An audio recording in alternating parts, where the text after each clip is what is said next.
So this is going to be a short video, and I'm just going to be talking about the stats in the game and explain what they will do.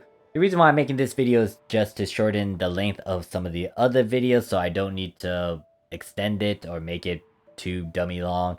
So this is going to be one of those reference videos before you watch those videos sort of deal. Now if you want to see a certain point, look in the description for the time skip. I'll try to keep it as short as possible.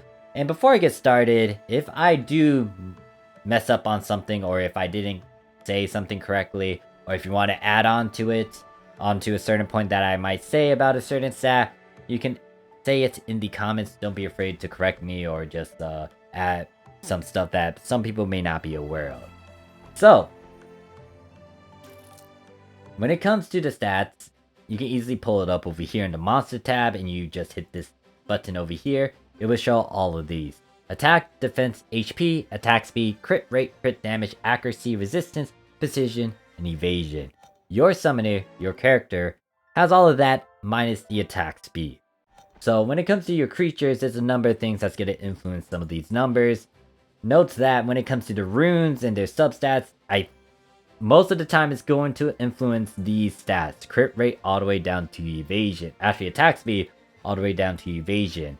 You're gonna see some basic numbers, especially if you decide to take away a good chunk of their stuff. So for example, let's say that I go to, I think Kona is the one that I tend to just unequip stuff. So if I go to Kona over here, the blue bird, pretty much this is their base stat. Well, granted that, yes, they did level up. Yes, they did get some skill up. Not only that, they did awaken as well. So some of these numbers might have been tampered with.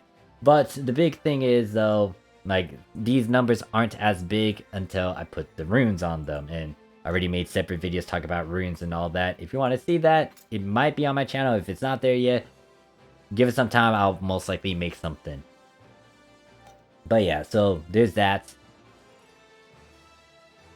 But let me go over the things. So the core 3 stats that you're going to have for everyone that's going to be displayed is attack, defense, HP. Attack is pretty much the attack that I can do. Defense is pretty much the defense that it has to kind of deal tank damage and all that. HP allows you to know how much life that they have, vitality, before they die.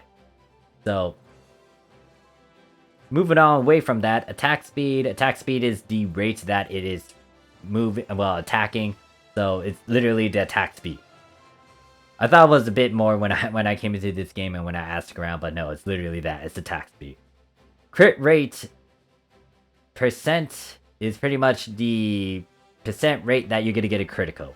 So you definitely want to work on this, especially if you're trying to capitalize on damage. And guess what? You kind of want to work with crit damage as well. Crit rate, crit damage goes hand in hand. You want to have a good number for the crit rate percent, especially maybe above like 70% or more. Meaning that you'll be able to land more high criticals, and that critical is going to be based around, well, I don't know the technical sort of thing, but I do know that you're gonna want crit damage up there, and maybe attack as well. I think maybe those two go hand in hand. Once again, correct me in the comments, or just kind of like add on to it if you do know like the technicalities behind it.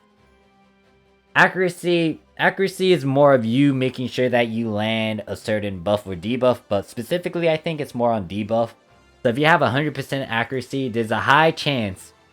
Now, I'm testing it out on the field, and I feel like even if I have 100% accuracy, that's it's not landing the debuff as much. But if you have a high accuracy percent, that's gonna allow you to land or have a high chance of landing the debuff on your opponents. Now, granted that it also depends on the opponent's resistance as well, and I don't know the math behind that, but pretty much if you have a good high accuracy, you're gonna most likely land that debuff unless there's some sort of conditional or that the enemy has a good chunk of resistance. If you have a high resistance, that means they're not going to be debuffed as much. Once again, there's a bunch of other things that might factor in. But resistance allows you to try to withstand that debuff. Precision is pretty much you making sure that you can hit. So if the enemy has a high evasion, for example, you're not going to hit them as much. But if you have a high precision, wait, hold up. Did I say that correctly? Yeah, the precision is like you making sure that you can land the hit. So if they have a high evasion and you don't have a high precision, most of your hits may not go through. If you have a high precision though, most likely you'll be able to hit them. And then if you have a high evasion, you'll be able to evade stuff. But once again, depending on the opponent's precision stat and all that, that's something to consider as well. So pretty much that's it when it comes to the rundown of these particular stats. In terms of who you want to capitalize on what stat, that will vary depending on what game mode you're playing, depending on what's their use, what you're using them for. If you want them to have more actual tank survivability in terms of defense and HP, or making sure that they can actually evade, that depends on the playstyle. You most likely have to experiment a good chunk. And just to demonstrate this point, I'll take Chloe out and show you guys how she can kind of evade a good chunk of attacks. Now, granted that, once again, it's only 95%. There's other things to factor in terms of her getting hit. But yeah, as you can see, she's able to evade that. Evade a couple of the hits. She's still taking some hits. Yeah, she's able to evade a good chunk. So, once again, there's other things to factor in, like what's the creature's own precision rate, and if they're able to hit her and all that, and etc, etc. So, hopefully this gives you a brief idea of how these stats work. Once again, if you want to add on to something that I already stated, or if I'm wrong about something, go ahead and put it in the comments. Thank you guys for the help. Thank you guys for watching. I'll see you guys in the next one. Peace.